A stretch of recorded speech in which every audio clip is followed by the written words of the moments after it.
আলিফ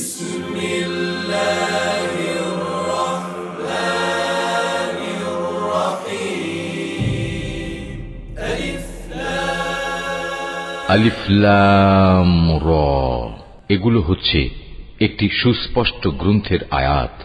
নিঃসন্দেহে আমি একে আরবি কোরআন হিসেবে নাজিল করেছি যেন তোমরা তা অনুধাবন করতে পারো। হে নবী, আমি তোমাকে এ কোরআনের মাধ্যমে একটি সুন্দর কাহিনী শোনাতে যাচ্ছি যা আমি তোমার কাছে ওহী হিসেবে পাঠিয়েছি, অথচ তার আগ পর্যন্ত তুমি এ কাহিনী সম্পর্কে ছিলে সম্পূর্ণ বেখবর লোকদেরই একজন। এটা হচ্ছে সে সময়ের কথা যখন ইউসুফ তার পিতাকে বলল, হে আমার পিতা, আমি স্বপ্নে দেখেছি 11টা তারা, চাঁদ ও সূরজকে আমি এদের আমার প্রতি সাজদাবনত অবস্থায় দেখেছি। একথা শুনে তার পিতা বলল, হে আমার স্নেহের পুত্র, তুমি তোমার এই স্বপ্নের কথা কিন্তু তোমার ভাইদের কাছে বলে দিও না। তারা তোমার বিরুদ্ধে ষড়যন্ত্র আঁটতে শুরু করবে, কেননা শয়তান মানুষের খোলাখুলি দুশমন।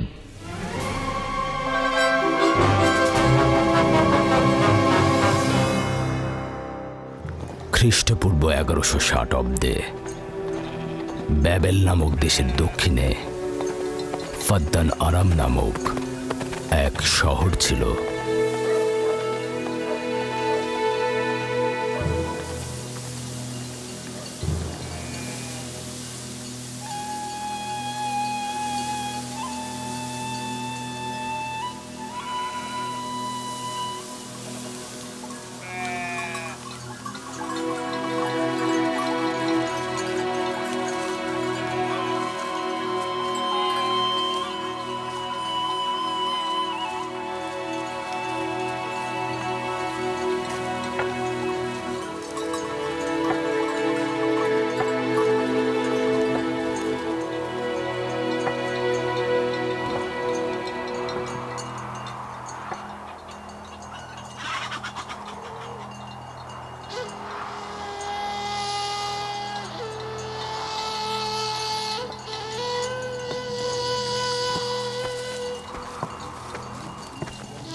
হে মহান ইস্তার, হে সকল প্রভুর মাতা, হে আমাদের দয়ালু প্রভু, আমাদের জন্মদানকারী মঙ্গলদাতা প্রভু, এই অবুঝ শিশুটিকে আরোগ্য দান করুন আর তার মা জননীকে আনন্দিত করুন। এই অবুঝ শিশুর মাতা প্রতিজ্ঞা করেছে প্রভু, তোমার দরবারে সে মূল্যবান হাদিয়া প্রদান করবে।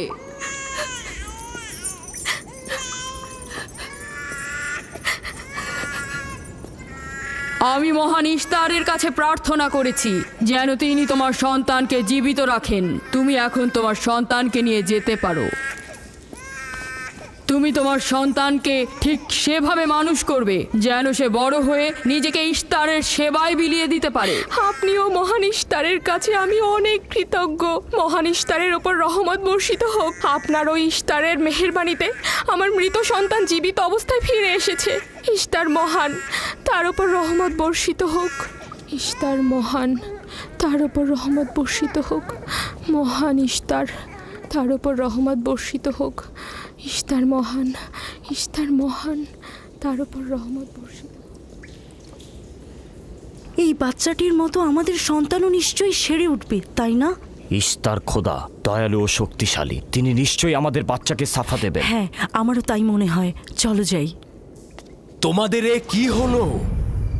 তোমরা তো নিজেরাই ফেরেশতার সেজদা পেয়েছো, আর এখন কিনা নিজেরাই নিজেদের সেজদা করছো। এই পৃথিবীর সৃষ্টির সকল কিছুই ইনসানকে তাসলিম করে, আর তোমরা কিনা প্রাণহীন নির্জীব পাথরকে তাসলিম করছো। এই শোনো, খবরদার বলছি, তুমি এসব বেহুদা কথাবার্তা বলে আমাদের খোদাকে অপমানিত করবে না।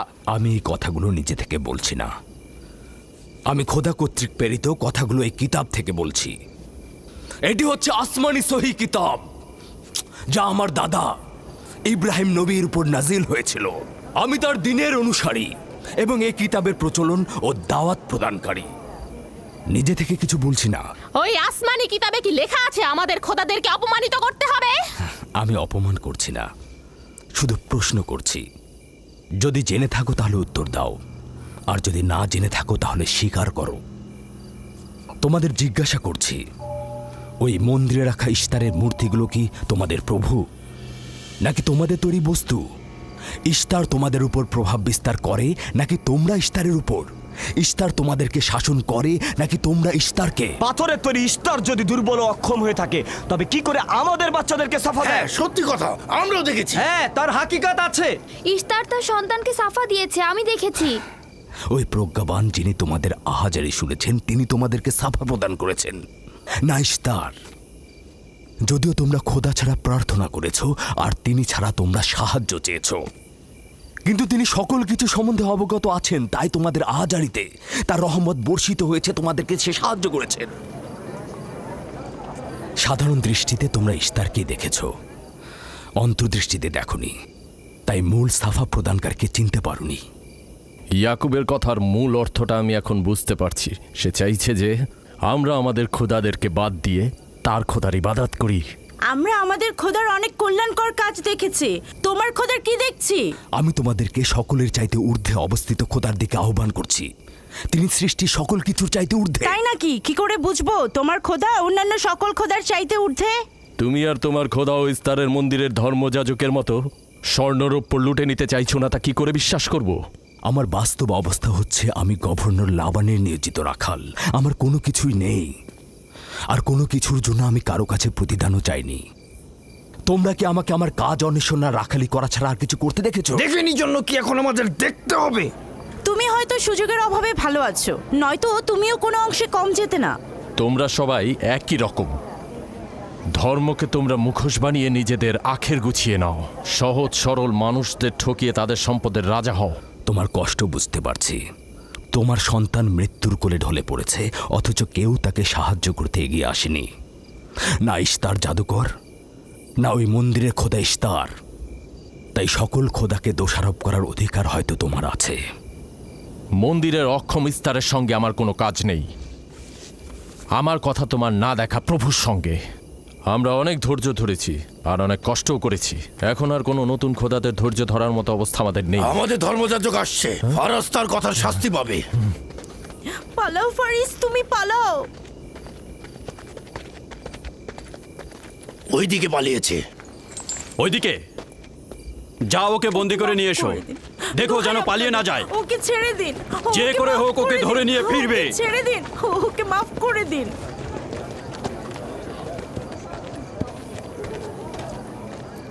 যদি শুধুমাত্র গভর্নরের জামাতা না হতে, তাহলে আমি জানি তোমাকে কিভাবে শায়েস্তা করতে হয়। মন্দিরের কোনো প্রতিনিধির সাথে আমার কোনো কাজ নেই। তোমরা সবাই চলে যাও। ইয়াকুবের কুফরি কথায় তোমরা কেউ কান দেবে না, আর কেউ বিশ্বাস করবে না। তোমরা কি কেউ দেখছো না? হ্যাঁ, এই ইয়াকুব তার কুফরি কথাবার্তার কারণে ফাদ্দানে দুর্ভিক্ষ নিয়ে আসছে। আমাদের ধর্মযাজক ঠিক কথাটাই বলেছেন। ইস্তারের অভিশাপে বালা মুসিবত আসার পূর্বেই চলো চলো আমরা এখান থেকে চলে যাই।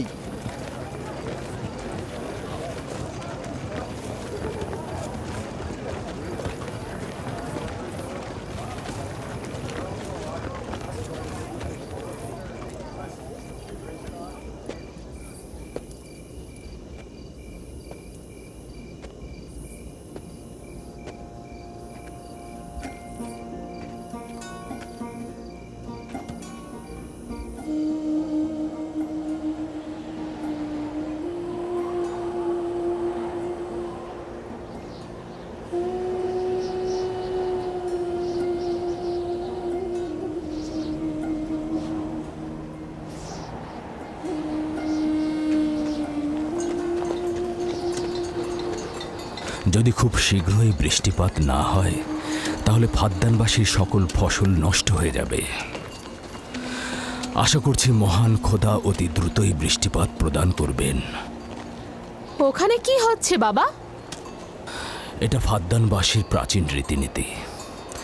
এখানে ইশতার নিয়ে কেউ কটু কথা বললে তাকে আগুনে নিক্ষেপ করে হত্যা করা হয়। বিচার করা হয় না সে সত্য বলেছে কিনা। ছেড়ে দাও ছেড়ে দাও আমাকে বলছি করেছে ছেড়ে দাও আমাকে ছাড়ো বলছি হে মহান ছেড়ে দাও। ধর্মগুরু ওকে মাফ করে দাও আমাদের উপর রহম করো আমাকে ছাড়ো ছাড়ো আমার কি দোষ আমি তো কিছু করি নাই আমি কি বলেছি তোমাদের আমাকে আমাকে এভাবে বেঁধে নিয়ে যাচ্ছ আমাকে ছাড়ো শোনো, তুমি এখানে ভেড়ার পালগুলো দেখে রাখো, আমি একটু আসছি। ছাড়ো ছাড়ো ছাড়ো আমাকে এই, ছেড়ে দাও ছেড়ে দাও ছেড়ে দাও এই, তোমরা তোমরা নির্মমতা করছো তোমরা আমার উপর নির্মমতা করছো আমাদের রহম করো ছেড়ে দাও ছেড়ে দাও এই আমার কি দোষ আমার কি দোষ আমাকে ছাড়ো ছেড়ে দাও এই তোমরা আমার উপর অবিচার করছো ওই যে দেখো ইয়াকুব কি রাখাল করছো? গভর্নর লাবানের জামাতা এটা ঠিক করছো না আমাদের উপর দয়া করুন আমাদের উপর রহম করুন কাফের শাস্তি একটাই। সাবধানবাসী তোমরা যে এখানে রাখো তোমরা অবশ্যই শাস্তি পাওয়া উচিত একদম ঠিক না আমার উপর অবিচার হচ্ছে আমি কিন্তু আমাকে এভাবে অমানবিক ভাবে পড়ানো হচ্ছে এটা তোমরা সহ্য করো না তোমরা জেগে ওঠো রক্ষা করুন ওকে রক্ষা করো আমাকে বাঁচাও বাঁচাও ফাদ্দানবাসী আমাকে বাঁচাও ফাদ্দানবাসী আমি বলছি আমি কোনো অন্যায় করিনি অভিযুক্ত ফারাজ ইস্তারের শত্রু ও পাথর দিয়ে ইস্তারকে আক্রমণ করতে চেয়েছে এবং আমাদের খোদাকে অসমর্থ ও নালায়েক বলে আখ্যায়িত করেছে। ফদ্দান শহরের প্রাচীন রীতিনীতি অনুযায়ী যে আমাদের খোদা ইস্তারকে অবমাননা করবে তাকে অবশ্যই আগুনে নিক্ষেপ করে হত্যা করা হবে। ফাদ্দানবাসী তোমরা কি এরকম চুপ করে পাথরের মতো আমাকে দেখে যাবে তোমরা কি কিছুই বলবে না আমাকে এরকম অমানবিক ভাবে অত্যাচার করে পোড়াতে যাচ্ছে এই লোকজন তোমরা কি কিছু বেচারা ফারাস তোমরা কি নিশ্চুপ হয়ে সারা জীবন দেখে যাবে ফাদ্দানবাসী দয়া করুন রক্ষা করো আমাকে কেউ তো এগো একদিন আমার মতো তোমাদের কেউ এভাবে পুড়িয়ে ফেলবে ওরা তোমরা চুপ করে থেকো না তোমরা এভাবে আমাকে মেরো না আমার প্রাণ ভিক্ষা দাও আমাকে এভাবে মেরো না বেহুদা কান্নাকাটি করো না হয়তো রক্তের মূল্য পরিশোধ করো নয়তো আগুনে পুড়বার জন্য প্রস্তুত হও তাকে আগুনে ফেলো না আমাকে এভাবে পুড়িয়ে মেরো না করো আমাকে প্রাণ ভিক্ষা দাও ওকে ছেড়ে দাও হে ফদ্দানের জনগণ আমাকে মেরো না আমাদের রহম আমি একটা কথা জানতে চাই, তার রক্তের মূল্য কত? মূল্য কি তুমি পরিশোধ করবে? না ও নিজেই তো ইস্তারের শত্রু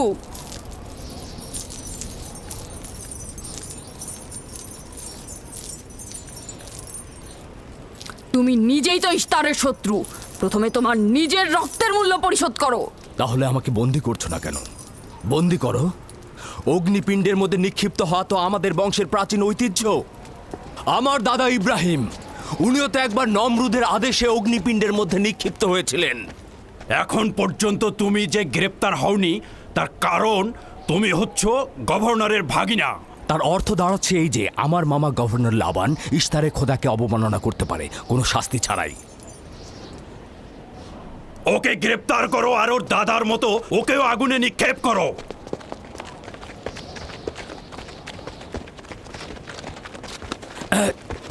ছেড়ে দাও, আমার প্রশ্নের উত্তর দাও, ছেড়ে দাও আমাকে। এই, এখানে কি হচ্ছে এসব?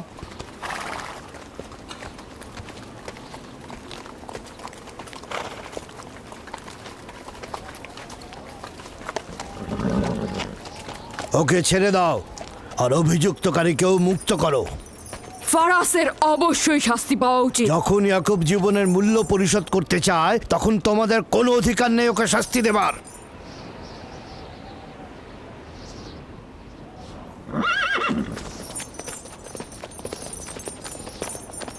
তাকে মুক্ত করে দিন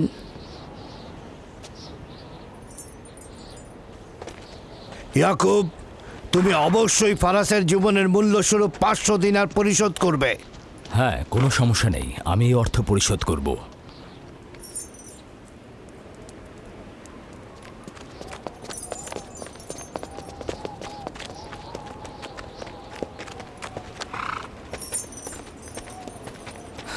খোদা তাআলা আমার দয়ালু মামাকে হেফাজত করুক।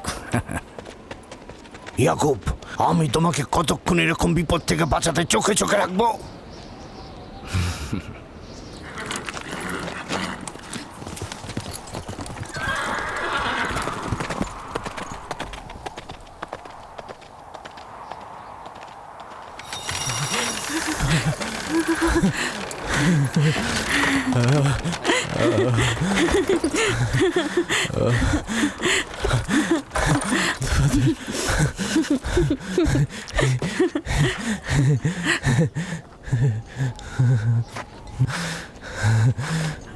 আপনি মহান, আমরা কৃতজ্ঞ, আমরা অনেক কৃতজ্ঞ আপনার কাছে। আমার জীবনের মূল্য স্বরূপ যে অর্থ আপনি প্রদান করবেন তার বিনিময়ে সারা জীবন আমি আপনার কৃতদাস হয়ে থাকব। আপনি মহান, আপনি মহান। আপনি ফারাজকে মৃত্যুর হাত থেকে বাঁচিয়েছেন, আপনি আমাদের নতুন জীবন দিয়েছেন। হয়েছে হয়েছে, এবার এসো এসো।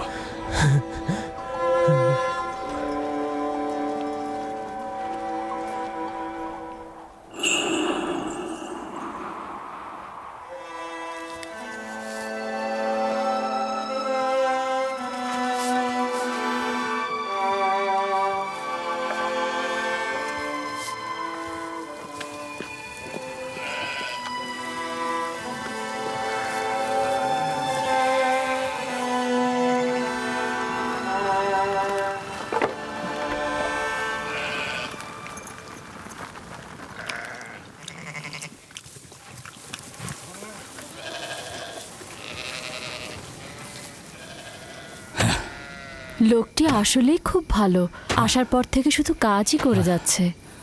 হ্যাঁ, বছরের পর বছর ইস্তার, ফাদ্দান ও ব্যাবলের লোকজনকে অন্যায়ভাবে কোরবানি দিয়ে আসছে। আজ তোমার পিতার জন্য আমি ও ফারাজ বেঁচে গেছি। আপনি ওর জীবন বাঁচিয়েছেন বলেই ও ইস্তার পূজা ছেড়ে এক খোদার ইবাদতে মশগুল হয়েছে। হ্যাঁ, তা হয়েছে রাহেলা। আসলে যখন সে মৃত্যুর হাত থেকে রক্ষা পেয়েছে তখনই এক খোদায় বিশ্বাস এনেছে। আমাদের মুসাফির কখন পৌঁছবে? খুব শীঘ্রই হে খোদার নবী, বেশি দিন বাকি নেই। বছরের পর বছর তোমার সন্তানের প্রতীক্ষায় রয়েছি। যদি খোদা চায় তো খুব শীঘ্রই এই প্রতীক্ষার অবসান ঘটবে।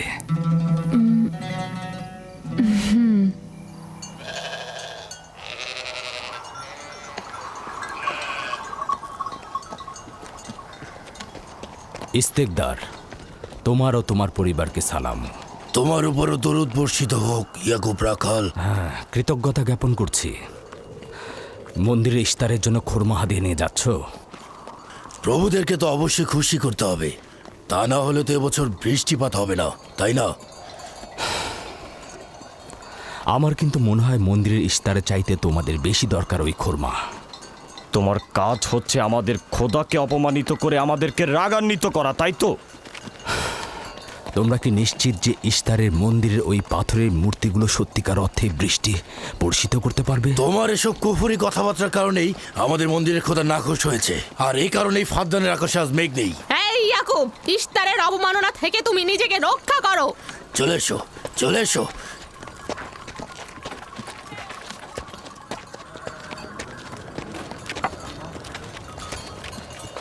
এটা তোমাদের কেমন বিবেচনা? তোমরা শক্তিশালী ও দয়ালু এক খোদাকে রেখে নির্জীব পাথরের উপাসনা করছো। কেন তোমরা বিষাদগ্রস্ত জমিনে নিজেদের আত্মাকে এক খোদার ঈমানের নূরে আলোকিত করছো না?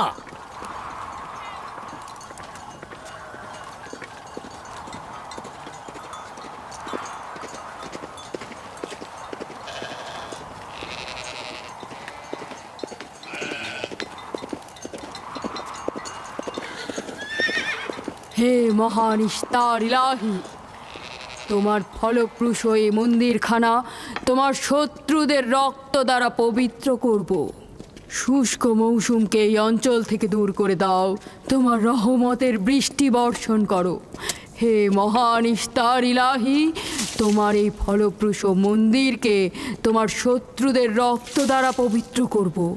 হে মহান ইস্তার ইলাহি, এই অঞ্চলের শুষ্ক মৌসুমকে তুমি দূর করে আলী দাও। জনাব। তোমার রহমতের বৃষ্টি বর্ষণ করো। হে ইয়াকুব আবারও মহান মন্দিরের ইস্তার বিপক্ষে ইলাহি, দাঁড়িয়েছে। আমাদের খোদাকে তোমার অবজ্ঞা করেছে। রহমতের বৃষ্টি বর্ষণ করো।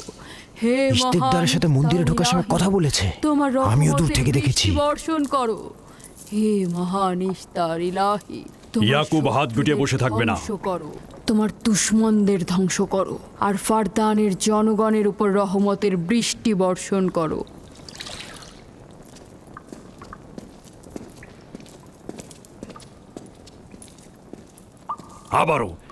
আবারও শুরু করেছে। আশা করছি ওর উপর এবার খোদার লানত বর্ষিত হবে। এখন আমাদের কি করা উচিত? লাবানকে এখানে ডাকো, তার সাথেই সমাধান করব। যত তাড়াতাড়ি সম্ভব লাবানকে আমন্ত্রণ করো।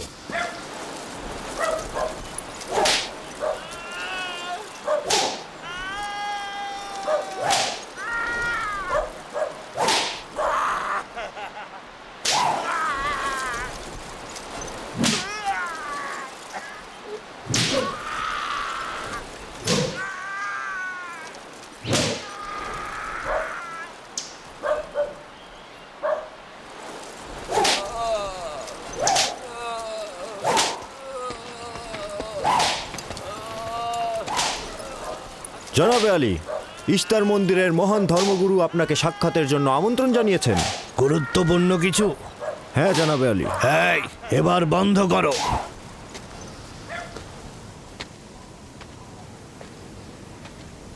তুমি যদি আবারও চুরি করেছো, তাহলে তোর আর আঘাতে আর জীবিত ফিরবে না। আমি কথা দিচ্ছি এমন ভুল আর কখনো হবে না। ছেড়ে দাও একে। এসো।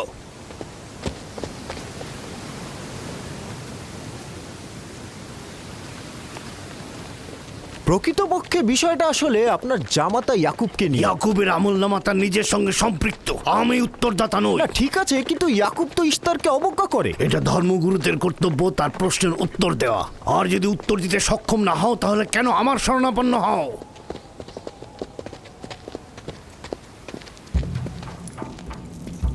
খোদার চাইতেও বড় খোদা মহান ইস্তার রাগান্বিত হয়েছেন। আমি দুর্ভিক্ষ দেখতে পাচ্ছি, যা ফারদানের জনগণের জন্য শুষ্ক মৌসুম আর মৃত্যুর কারণ হতে যাচ্ছে। জনাবে আলী, আমি তার আপনি একটু মধ্যে অপেক্ষা করুন, আমি শোকার্ত ধর্মগুরুকে অবস্থা খবর দেখতে দিচ্ছি। মহান ইস্তারকে সে রাগান্বিত করেছে। এ অপমান ইস্তার সহ্য করতে পারছেন না। কেউ একজন ইস্তারকে খেপিয়ে তুলেছে। যে মহান খোদাকে অপমান করেছে, সে দ্রুতই শাস্তি পাবে। মহান ইস্তার তার বলি যাচ্ছেন। আমি ফারদানের শান্তি আর নিরাপত্তায় নিয়োজিত। আমার ভাগিনার কার্যাবলী দেখার জন্য নয়। তুমি অবশ্যই তাকে শান্ত করবে। অবমাননা করে? অবশ্যই করে।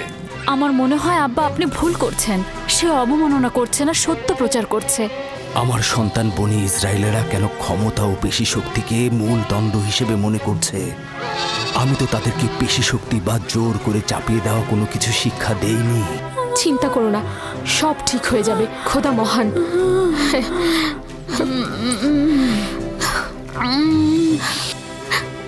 আগুন প্রথমে কাফেরের পোশাকের নিম্নাংশ গ্রাস করবে। যারা ইস্তারকে অবমাননা করেছে, অতি দ্রুতই তাদের ধ্বংস আসন্ন। এই লোক নিজের জন্য কোনো রহম নিয়ে আসেনি, এবং সে তোমাদেরও কোনো রহম দিতে পারবে না। সে তোমাদের জন্য যেমন দুর্ভিক্ষ নিয়ে আসছে, তেমনি তার স্ত্রী পুত্রের জন্য মৃত্যু ডেকে নিয়ে আসছে।